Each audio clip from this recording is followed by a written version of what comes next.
चलिए अभी हम देखते हैं principle and functioning of this vaccine. तो जो वैक्सीन है वो एक्चुअल में हमने डिस्कस किया, जैसे कि वैक्सीन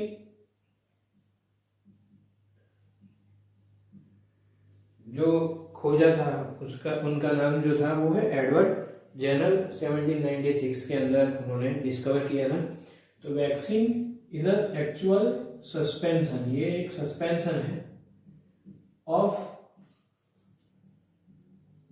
एटेन्यूएटेड और वीकंड इनएक्टिवेटेड पैथोजन। क्या है ये? इनएक्टिवेटेड पैथोजन का सस्पेंशन है और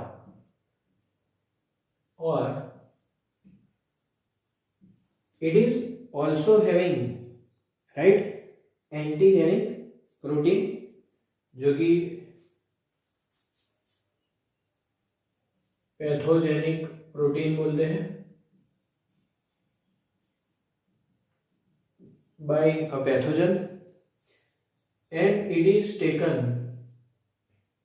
orally or by injecting it. इसको हम कैसे ले सकते हैं? Either bye injecting. एक्चुअल में जो पैथोजन होता है उसको लिविंग फॉर्म तो होता है पर उसको इनएक्टिवेट किया होता है और फिर उसको हम इंजेक्ट कर सकते हैं या फिर ओरली ले सकते हैं। तो what will be the actual process? जैसे कि a person is taking the inactivated pathogen, तो पर्सन अगर उसके अंदर हम इंजेक्ट करते हैं क्या? एटेन्यूएटेड पैथोजन, यानी कि वो लिविंग है पर उसका वायरुलेंस हमने कम कर दिया है, तो पर्सन के अंदर क्या बनेगा? एंटीबॉडीज बनेगी। एंटीबॉडीज जो बनेगी वो ये एटेन्यूएटेड पैथोजन को डिस्ट्रॉय करेगी। पर ये एंटीबॉडीज बनी और ये जो पूरा प्रोसेस था राइट, वो मेमोरी बी और टी सेल स्टोर कर देते हैं। बी एंड टी सेल्स, ये पूरा जो एनकाउंटर था वो स्टोर हो जाता है उसके अंदर, और उसके बाद ये एटेन्यूएटेड था। अभी यही पर्सन को अगर हम सेकेंड टाइम देखते हैं तो पर्सन के अंदर अगर एनकाउंटर होता है एक्टिवेटेड पैथोजन का due to some reasons right, ये हमने किया था।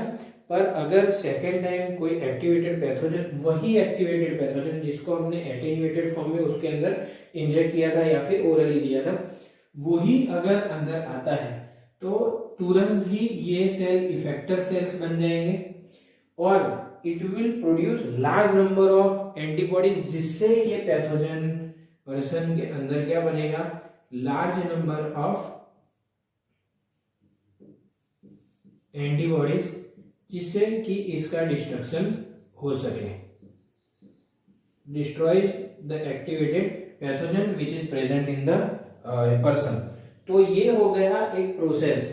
क्यों? क्योंकि उसके अंदर पहले से ही एंटीबॉडी बनी थी, उसकी मेमोरी भी स्टोर हो चुकी थी। तो जब उसके अंदर एक्टिव पैथोजन या फिर प्रोटीन बनते हैं तो वो तुरंत ही एक्टिव हो जाएंगे, ये इफेक्टर सेल बन जाएंगे और तुरंत ही उस पर एंटीबॉडीज बनने की शुरुआत हो जाएगी। Large number of antibodies produce and it will kill.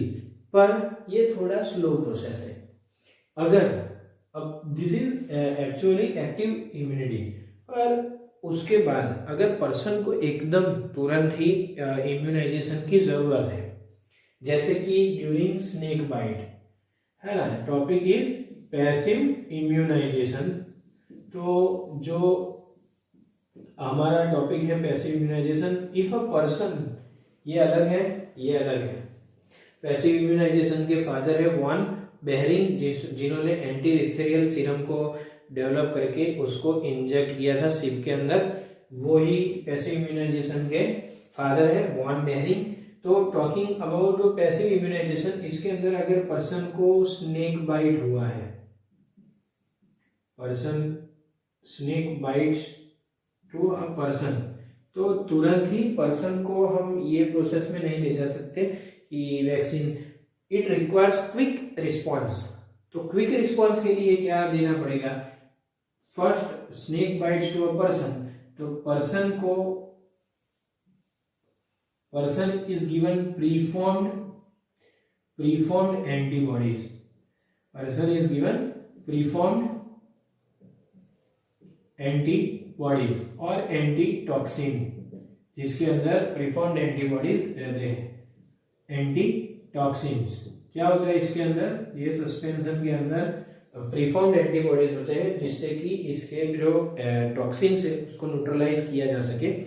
Now this is a type of passive immunization, जहां हम बाहर से ही प्रीफॉर्म्ड एंटीबॉडीज देते हैं, बॉडी के अंदर नहीं बनता है, ये पहले ही हम उसको डिलीवर कर देते हैं। उसके बाद एक टेक्नोलॉजी आई जिसको हम बोलते हैं recombinant DNA technology, rDNA. It is a part of biotechnology जो हम पढ़ने वाले हैं, recombinant DNA technology. Recombinant DNA, ये पूरा आप देख रहे हो, ये जो पहला प्रोसेस था उसका जो प्रिंसिपल देखिए यहां पर मेमोरी बी और टी, तो principle is totally based on memory base पर ही सेकेंड टाइम एक्शन हुआ था। अभी हम यहां पर देखते हैं कि रिकॉम्बिनेंट डीएनए टेक्नोलॉजी से we have been able to produce antigenic protein, जो प्रोटीन है pathogenic protein, we are able to produce by rDNA technology in bacteria और ईस्ट, राइट? क्यों? क्योंकि जो डीएनए होता है उसको हम लिंक करते हैं, जो पैथोजन का डीएनए होता है उसको हम लिंक कर सकते हैं बैक्टीरियल डीएनए के साथ, क्योंकि उसके पास सर्कुलर डीएनए रहता है जिसको हम बोलते हैं प्लाज्मिड, और वो बैक्टीरिया अभी एंटीजेनिक प्रोटीन बना सकता है, जिससे वैक्सीन का लार्ज स्केल प्रोडक्शन हो सकता है। क्यों? क्योंकि एंटीजेनिक प्रोटीन बनना जरूरी है, जिससे हम बॉडी के अंदर इंजेक्ट कर सके और उसके सामने एंटीबॉडीज प्रोड्यूस करा सके। पर ये हम पैथोजन में जितना प्रोडक्शन होता है उससे कई ज्यादा बैक्टीरिया और इसके अंदर हम करा सकते हैं। कैसे? कि पैथोजन का जो डीएनए रहता है वो लिंक करते हैं हम, और उसके बाद उस बैक्टीरिया के अंदर डाला जाता है वो डीएनए, और या फिर yeast, and that are called as transgenic yeast और बैक्टीरिया, जिससे बैक्टीरिया के अंदर लार्ज स्केल प्रोडक्शन हो सकता है of vaccine. So this is all about the vaccination and immunisation. इसके अंदर एक एग्जांपल भी है जिसको हम बोलते हैं हेपेटाइटिस बी वैक्सीन, जिससे आरडीएनए टेक्नोलॉजी से बनाया गया है, hepatitis B vaccine in transgenic east.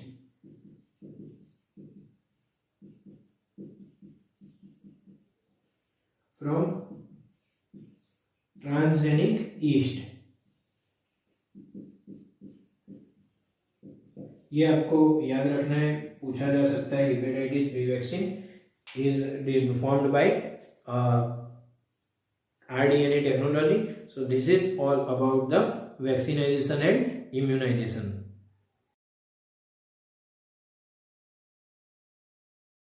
चलिए अभी हम समझते हैं auto immunity.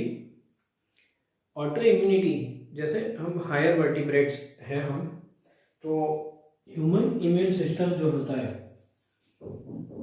Human immune system जो रहता है, human immune system is able to distinguish the foreign and cell और फिर ऑर्गेनिज्म, ये सब आइडेंटिफाई कर सकता है, डिस्टिंग्विश कर सकता है। जनरली ह्यूमन इम्यून सिस्टम का जो एक्वायर्ड इम्यूनिटी है, acquired immunity is able to distinguish, ये डिस्टिंग्विश कर सकता है किस चीज को? तो फॉरेन और सेल्फ। ये हमारा एक कैरेक्टर है जिससे हम आइडेंटिफाई कर सकते हैं कि वेदर द सेल और पैथोजन इज फॉरेन और फिर सेल इज ऑफ सेल्फ और नॉट। पर what is the basis of this, ये हमको अभी भी समझ में नहीं आया है। बेसिस को अंडरस्टैंड अभी तक हमने नहीं किया है, पर इसके दो प्रपोजिशन हो सकते हैं। ये एबिलिटी के दो प्रपोजिशन यानी कि two corollaries are possible of this human immune system. Two corollaries of this ability to distinguish, यानी दो प्रपोजिशन हो सकते हैं ये जो हमारी एबिलिटी है डिस्टिंग्विश की उससे, कि एक तो vertebrate can distinguish self and foreign, right, able to distinguish, right, self and foreign cell or pathogen or foreign organism. This is ability to distinguish. Generally higher vertebrates के अंदर ये इवॉल्व हो गई है अच्छे से, राइट, यानी it is able to distinguish self and foreign cell और फॉरेन पैथोजन, जिसे ऑर्गेनिज्म, पैथोजन तो नहीं लिखना है यहाँ पर, you can also write pathogen, और ऑर्गेनिज्म जिससे कि हमारी बॉडी इसको आइडेंटिफाई कर सकता है। दूसरा एक प्रपोजिशन ऐसा भी है कि body itself attacks the body cells, body itself attacks the body cells, यानी कि हमारे खुद के ही बॉडी के प्रोसेस से जो एंटीबॉडीज बनेगी वो खुद के ही बॉडी सेल्स को अटैक कर देगी, जिसको हम बोलते हैं ऑटो इम्यून डिसऑर्डर, राइट, यानी कि body attacks self cells and this is called as autoimmunity, यानी कि we are not having the ability to distinguish, ये सेल्फ सेल को ही अटैक कर देती है एंटीबॉडीज, जिससे ऑटो इम्यूनिटी बोलते हैं जिसको। और उसका एक एग्जांपल है rheumatoid arthritis, right, that is also an auto immune disorder. Thank you. चलिए अभी हम डिस्कस करते हैं examples of auto immune disorders. उसमें जो सबसे पहला है वो है माइस्थेनिया ग्रेविस। यहाँ पर हमने लिखा है माइस्थेनिया ग्रेविस। यहाँ पर ऑटो इम्यून डिसऑर्डर में सबसे इम्पोर्टेंट चीज हमको ध्यान में रखनी है कि antibodies are attacking the cells. तो कैसे अटैक करती है, तो माइस्थेनिया ग्रेविस के अंदर जो एंटीबॉडीज बनती है वो सीधा एसिटोकोलाइन रिसेप्टर्स पर अटैक करती है और एसिटोकोलाइन रिसेप्टर्स को पूरी तरह डिस्ट्रॉय कर देती है, जिससे क्या हो जाएगा, जैसे ही एसिटोकोलाइन रिसेप्टर्स डिस्ट्रॉय हो जाएंगे तो हमारा जो नर्व कंडक्शन है, राइट, नर्व कंडक्शन डिप्रेस हो जाएगा और मसल का मूवमेंट भी थोड़ा वीक हो जाएगा। लेटर ऑन जैसे जैसे ये बढ़ता जाएगा, later on the muscles will get degenerated. तो this is about the myasthenia gravis, जिसके अंदर हमारी ही एंटीबॉडी किस चीज को डिस्ट्रॉय करती है, acetylcholine receptors. This are very important for nerve conduction, right, ये हमने पढ़ लिया है न्यूरल कंट्रोल एंड कोऑर्डिनेशन के अंदर। तो यही डीजनरेट हो जाए, डिस्ट्रॉय हो जाएगा तो ऑटोमेटिकली हमारी नर्व कंडक्शन डिप्रेस होके मसल्स आगे जाके वीक होते जाएंगे और फिर डिजनरेट हो जाएंगे। Next is pernicious anaemia. Pernicious anaemia के अंदर हमारी खुद की जो एंटीबॉडीज रहती है वो सीधा अटैक करेगी कैसल्स इंट्रिंसिक फैक्टर। ये हमारा डाइजेशन एंड एब्जॉर्प्शन में आ गया है, कैसल्स इंट्रिंसिक फैक्टर, इसको डिस्ट्रॉय करेगी। Antibody attacks the castle intrinsic factor, जिससे कि क्या होगा कि हमारा विटामिन B12 जो फूड में होता है वो एब्जॉर्प्शन कम हो जाएगा। विटामिन B12 का जब एब्जॉर्प्शन कम हो जाएगा तो ऑटोमेटिकली विटामिन B12 की कहाँ पर जरूरत है? During the formation of RBC. ये भी हमने body fluids and circulation blood के अंदर हमने पढ़ा है कि आरबीसी फॉर्मेशन और मैच्योरेशन के टाइम पर vitamin B12 is very essential, जिसकी वजह से आरबीसी डिक्रीज हो जाएगी, जिसको हम बोलेंगे पर्निशियस अनीमिया, जिसके अंदर कौन सा फैक्टर के सामने एंटीबॉडी बनती है? Antibodies are formed against Castle intrinsic factor related to digestion. यहाँ पर एक थर्ड डिसऑर्डर है जिसको हम बोलते हैं हाशिमोटो डिसीज। हाशिमोटो डिसीज के अंदर क्या होता है? Antibody are formed against thyroid gland, हमारे खुद के थायराइड ग्लैंड के सामने ही अगेंस्ट में एंटीबॉडीज बनती है, जिससे कि थायराइड ग्लैंड का डिस्ट्रक्शन होता है। It causes the destruction of thyroid gland. Thyroid gland जैसे डिस्ट्रॉय हो जाएंगे तो उससे क्या होगा कि जो हार्मोन सिंथेसिस होता है थायराइड हार्मोन्स, वो डिक्रीज हो जाएगा। क्यों? क्योंकि thyroid gland is getting destroyed, जिससे हाइपोथायरॉयडिज्म होगा। We have this also studied in chemical control and its coordination.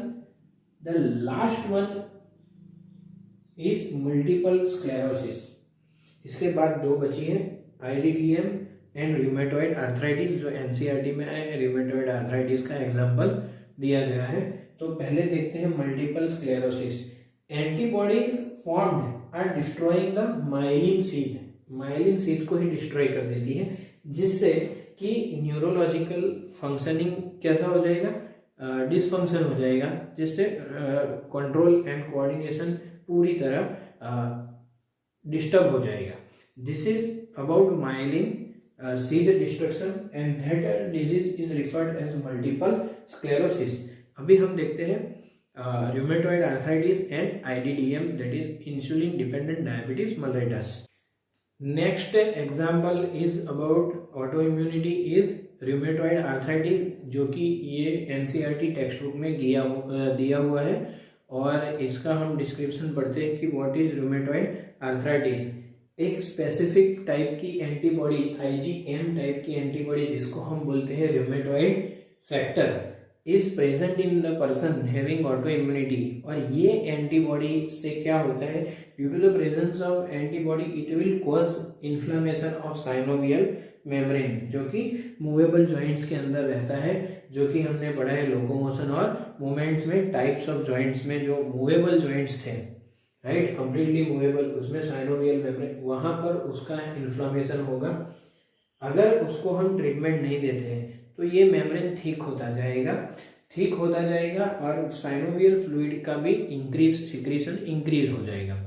Now due to the thickening of this membrane and increase of synovial fluid, this will cause a pain, it will exert the pain, इससे pain होगा। और उसके बाद ये जो rheumatoid arthritis है वो एक कैरेक्टराइज्ड ग्रेन्यूल्स से हम उसको कैरेक्टराइज कर सकते हैं। इसके बाद एक स्पेसिफिक टाइप की ग्रेन्यूल्स बनने की शुरू हो जाएगी, एबनॉर्मल ग्रेन्यूल्स होगी वो, जिसको हम बोलेंगे penis. Penis is a very very important feature of this rheumatoid arthritis. Membrane आगे जाके एक ग्रेन्यूल बनाना चालू कर देगा, जो कार्टिलेज के सरफेस के पर पाई जाएगी। This will cause the erosion of the cartilage, और उसके बाद ऑसिफिकेशन चालू हो जाएगा, जिससे कि बोन मूवमेंट नहीं कर पाएंगे। क्यों? क्योंकि कार्टिलेज का इरोजन हो चुका है और ऑसिफिकेशन यानी बोन डिपोजिशन शुरू हो गया है, जिससे कि bones now are not movable. इसका फिजियोथेरापी या फिर हीट ट्रीटमेंट या फिर इसका जॉइंट रिप्लेसमेंट करना पड़ता है ट्रीटमेंट में। इसके बाद जो आता है insulin dependent diabetes mellitus type 1, इसके अंदर एंटीबॉडीज जो होती है वो बीटा सेल्स पर अटैक कर देती है, पेनक्रियास के बीटा सेल्स पर। क्या होता है? When it attacks the beta cells of the pancreas are responsible for secretion of insulin. ये इंसुलिन बनाते हैं। अभी इंसुलिन नहीं बनेगा बॉडी के अंदर, तो इंसुलिन जब नहीं बनता है बॉडी के अंदर तो क्या होता है कि it is causing it is causing, जो ग्लूकोज होता है उससे क्या नहीं बनता है, ग्लाइकोजन। क्यों? क्योंकि यहाँ पर आपको क्या चाहिए, इंसुलिन, पर ये नहीं होता है। तो उससे क्या होगा, ड्यू टू दिस ब्लड के अंदर blood glucose, excess blood glucose is not getting converted into glycogen, तो ब्लड के अंदर ग्लूकोज का अमाउंट बढ़ेगा, जिसको हम बोलेंगे hyperglycemia. Now it will also result in glycosuria, क्योंकि ग्लूकोज बढ़ चुका है। It is resulting in excessive urine, urine के अंदर भी ग्लूकोज आएगा।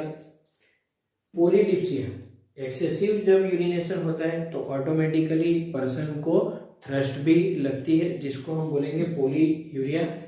And then the person will also feel hungry, क्योंकि बॉडी के अंदर जो ग्लूकोज है वो हाइपरग्लाइसेमिया हो गया है और उसका कन्वर्जन ग्लाइकोजन में नहीं हो रहा है। Person will had increase food intake. तो यहाँ पर बहुत ही इंपॉर्टेंट चीज है कि हमारी एंटीबॉडीज कहाँ पर अटैक करती है, बीटा सेल्स पर, जिससे कि इंसुलिन सिक्रीशन बंद हो जाता है। You have to remember this two as well as the term PANOS, which is a characteristic feature of rheumatoid arthritis. So this is all about the examples of autoimmune disorders. Thank you.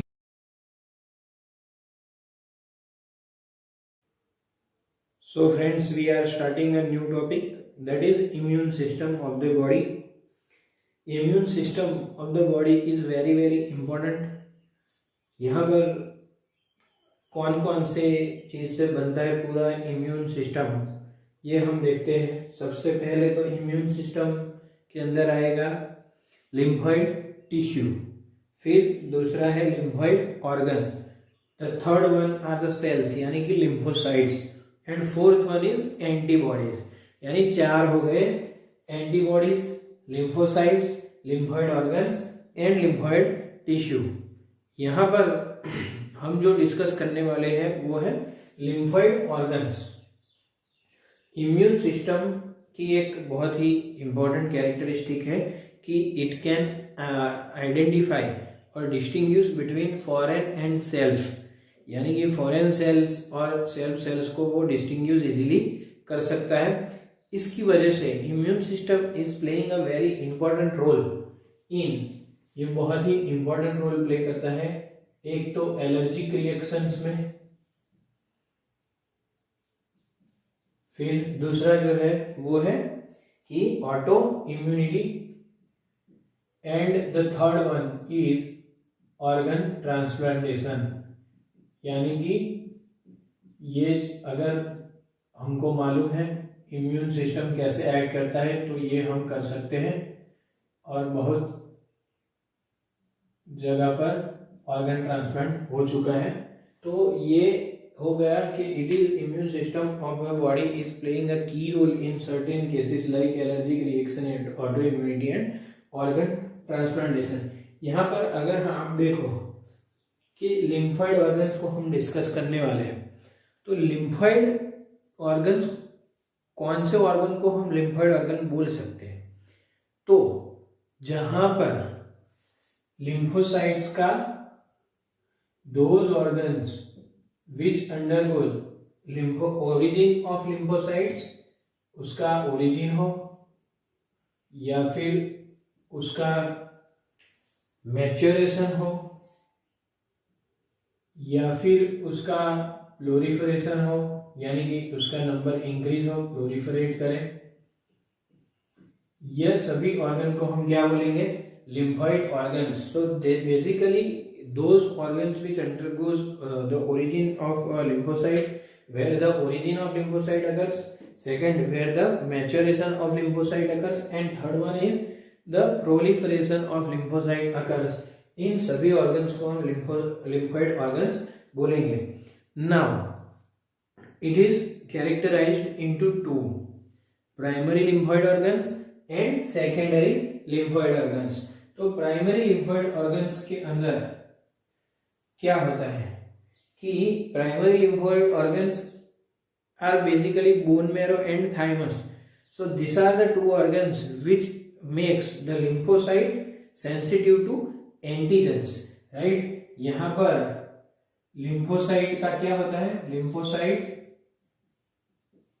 becomes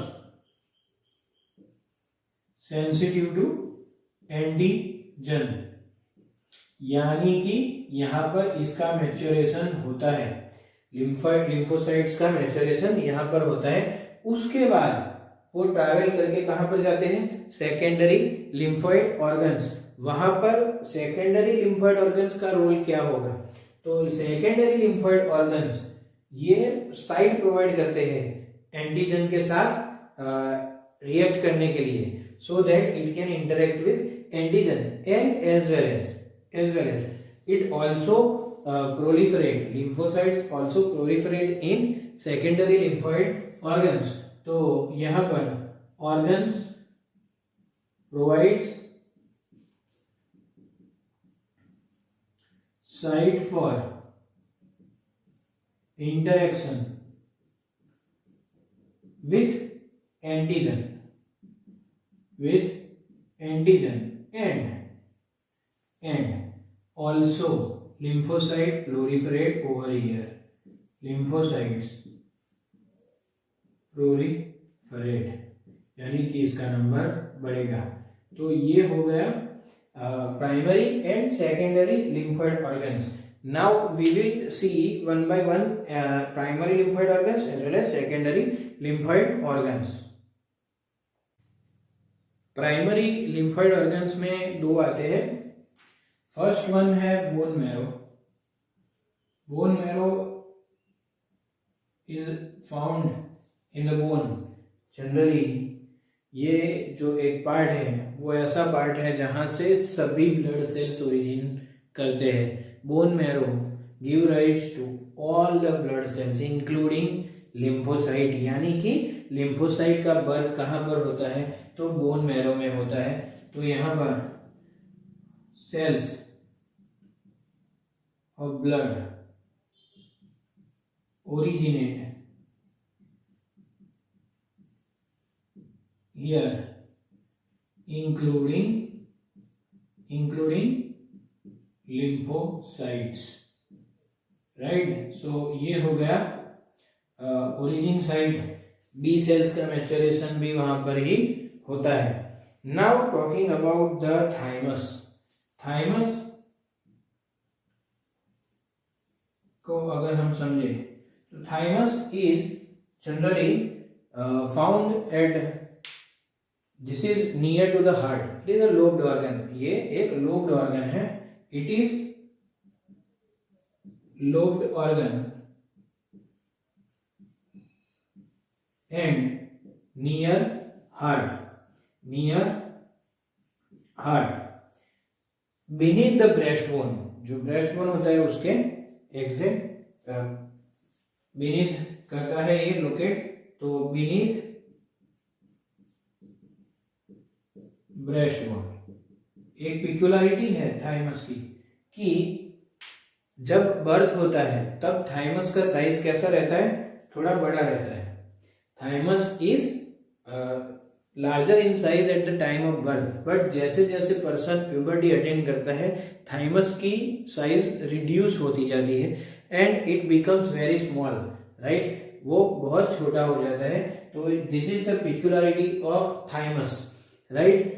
now thymus and bone marrow both provides micro environment, एक बहुत ही important part है। Thymus and bone marrow both provides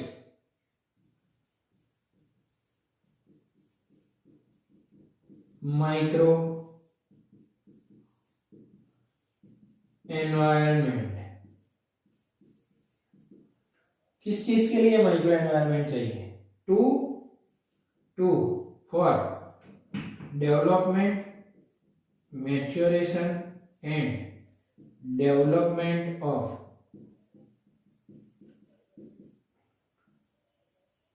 T lymphocyte, यानी T lymphocyte के development और maturation के लिए बहुत ही अच्छा माइक्रो एनवायरनमेंट ये प्रोड्यूस करता है, जिससे कि यहाँ पर अच्छे से डेवलपमेंट और मैच्योरेशन हो सके।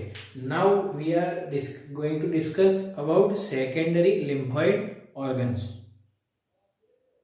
सेकेंडरी लिम्फॉइड ऑर्गन्स के अंदर हम देखने जाए तो बहुत सारे हैं, जैसे कि स्प्लीन, लिम्फ नोड्स, उसके बाद पेयर्स, पैचेस, टॉन्सिल्स, ये सब सेकेंडरी लिम्फॉइड ऑर्गन्स है। इसको सबसे पहले हम स्प्लीन को डिस्कस करते हैं। यहाँ पर एग्जांपल्स में आप लिख सकते हो, एग्जांपल्स में आएंगे spleen, Peyer's, patches in intestine, then tonsils, ये सब एग्जांपल्स हैं सेकेंडरी लिम्फॉइड ऑर्गन्स के। जैसे कि हम देख रहे हैं पहला स्प्लीन। स्प्लीन जो है, spleen is large bean shape organ. तो एक लार्ज बीन शेप ऑर्गन है। ये जो है उसके अंदर ज्यादातर दो टाइप के सेल्स मिलते हैं आपको, लिम्फोसाइट एंड फेगोसाइट्स। और ये एक रिजर्वायर के तरह से भी एक्ट करता है for the RBC. It is a reservoir of RBC. यहाँ पर हम देखते हैं ज्यादातर इसमें कौन से सेल्स रहते हैं, mostly lymphocytes and phagocytes cells are found. Now this is acting as a blood filter, यानी कि it act as a blood filter. It traps the foreign pathogen by trapping antigen, यानी पैथोजन को trap कर देगा जिससे कि immune response generate हो सके। So basically spleen is acting as a blood filter for those which are those microorganisms which are blood-borne microbes, right? उसके बाद it is acting as reservoir, act as reservoir of RBC, erythrocytes, right? Second है, हम देखते हैं lymph nodes. Second is lymph nodes.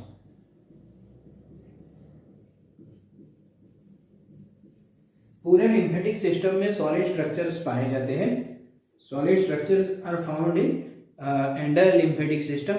This traps the antigen and then lymphocytes can get activated so that to bring immune response. ये trap करेंगे antigens को, फिर lymphocyte यहाँ पर एक्टिवेट हो सकते हैं और उसके बाद उस पर इम्यून रिस्पॉन्स जनरेट कर सकते हैं। तो found in entire lymphatic system,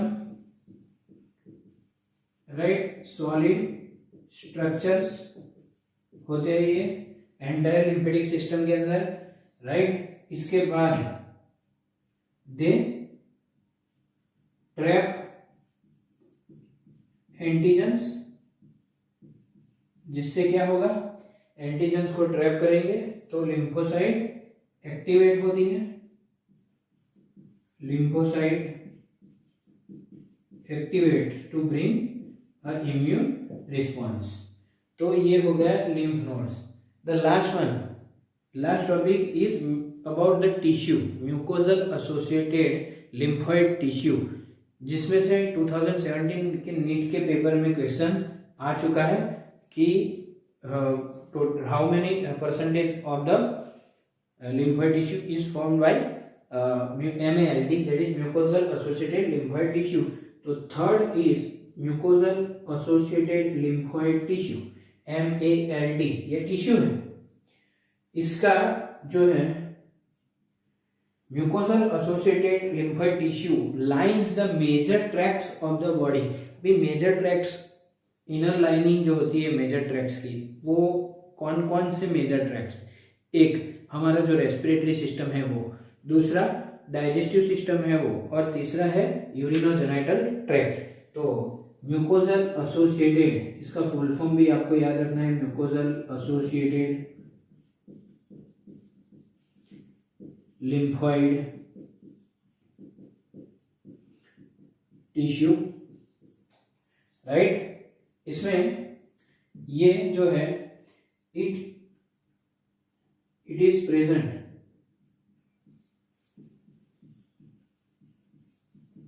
in the lining of major tracts, यानी inner linings of major tracts इसमें आएंगे कौन कौन से, respiratory tract, then digestive tract and urinogenital tract. Total lymphoid tissue में से mucosal associated lymphoid tissue makes 50% of total lymphoid tissue.